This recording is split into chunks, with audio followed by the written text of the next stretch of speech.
Day where Aprilia finally get their first podium in the modern force.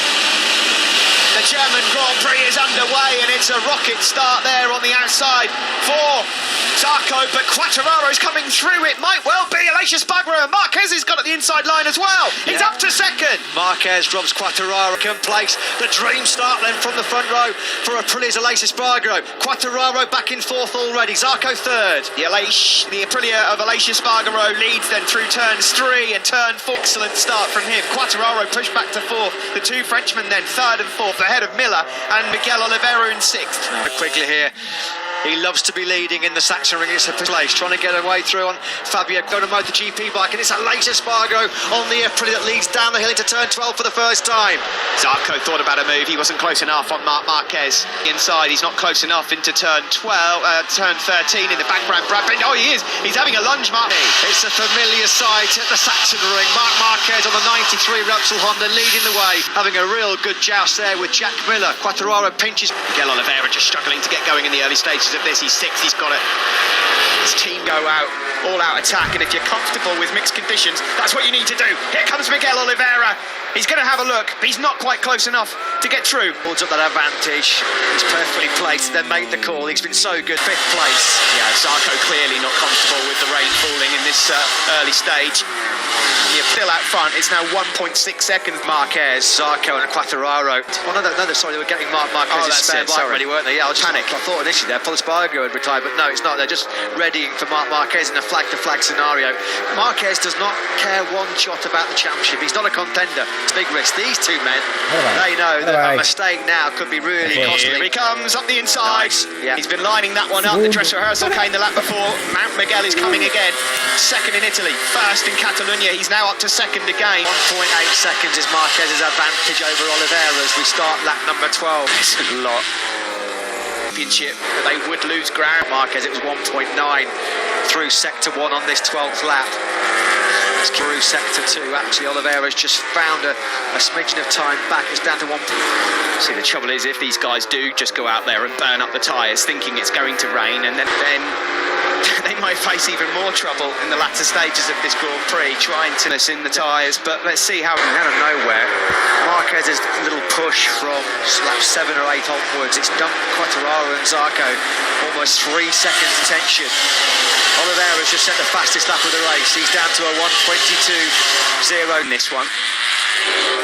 Here is Miguel Oliveira, then a 22.025. Now we know from yesterday that Miguel is more than capable of delivering 21s for fun. Is one coming here? Yeah, the question mark, significant drop-off will be with both front corners on the left-hand side. Everyone. He finds another 10th on Marquez. They've been playing down their chances this weekend. HRC himself. The nerves will be jangling now. I wonder how he's feeling now. Get the heart rate monitor on him. Keeping a keen eye on proceedings. Pit Byra, KTM Motorsport Director. Two men that are in the 121s. Miller 22.063, which was 0.3 slower than Oliveira. There's a bit of product placement there as well from Oliveira at the moment second, Binder in 7th place for the Red Bull KTM. But 8 the gap between Marquez and Oliveira in second. It's still Miller in third and behind him, and Zarco 6th.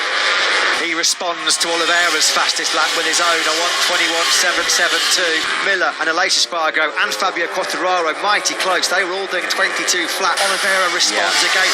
These two just keep exchanging fastest laps of this Grand Prix, and again they are the only two men that can do 1:21s.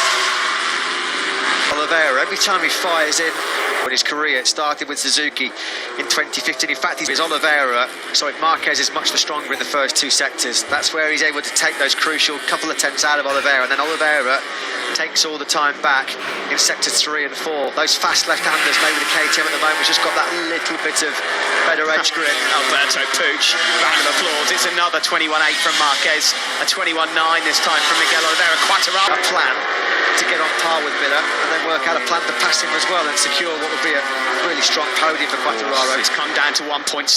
With that heavy traffic in qualifying yesterday, if he'd have been on the front row, if spots and maybes, hindsight a wonderful thing, but Bagnaia would be in this fight. Fortunately for him, it's not going to be a podium. The Italian with 11 laps to go. He might still get something on offer though. There's a big group of riders up ahead of him. 5 laps in a row now where Oliveira's nibbled time away from Marc Marquez back into contention. Well, in the meantime, out front, Marc Marquez is 9 laps away from winning, but the gap again is another 10th gone. It's going to be some late pressure here from the man who won last time out in Catalan. It's coming. It's normally the Jaws music the other way round. Yeah. If you see +1 Marquez, you start worrying. Today, though, Marquez has got to try and keep his cool because this Portuguese man with so much confidence flowing, has he just gone in a bit hot? First mistake in the race from Marc Marquez there to look at the moment. It's a second through sector 3, so it's going to be under a second, you'd feel, over the line. Class in 1982, winless since Marquez's triumph in Valencia 2019. The gap just a whisker over a second. Right now, that's not going to be enough. He's going to have to find more than a 10th a lap. Marquez is doing a great job under pressure here, given everything that's gone on over the last year. See Marquez on the gas through turn 6 and then down the hill through turn 7. Use that medium rear tyre. It's the man of the era. On the approach to turn 13, Santi Hernandez there, which continuing to egg his man on. It's under a second. It is under a second. 9/10 then splits Mark. He's gone slightly wide as well. Yeah, will that prick the ears up? And then 4 laps to go across Marquez just to keep that 9/10, 1 second buffer. Oliveira has thrown absolutely everything at us into some kind of mistake. There are journalists at the moment in the media centre and around the world typing up the biggest cut, all of that. Well, there's been some great motorcycling comebacks. You think of Mick doing in 1992 his horrible legging 300 winner last weekend after such a serious battle. And there'll only be 3 laps to go when we cross the line next time. Yeah, we'll keep a very close eye at Pit Byra. Yeah, Marquez, 1.2 seconds. Of course, we were thinking about how Marquez was on the... He has been through... Alberto Puig looking on. And still, the king of the ring, Marc Marquez! Puig as well, remarkable. Honda were in their worst losing streak since returning to MotoGP. Moment for Marc Marquez. Can you believe it? You can see it. Great sportsmanship there between Oliveira and Marquez. Likewise between Marquez and Fabio Quartararo. Oliveira will be able to go to bed tonight and think, well, I did everything. I can be proud of my performance because I could not have done anything more to try have ended Marc Marquez's reign as the king of the Saxon ring. And let's not forget Oliveira, his form at the moment is imperious. Yeah, second first, second now for him. 3 podiums on the trot. Because this man is here to stay at the front of MotoGP races as well. 3 podiums in succession, having the honours as well. Again, 5th career podium for Oliveira in MotoGP.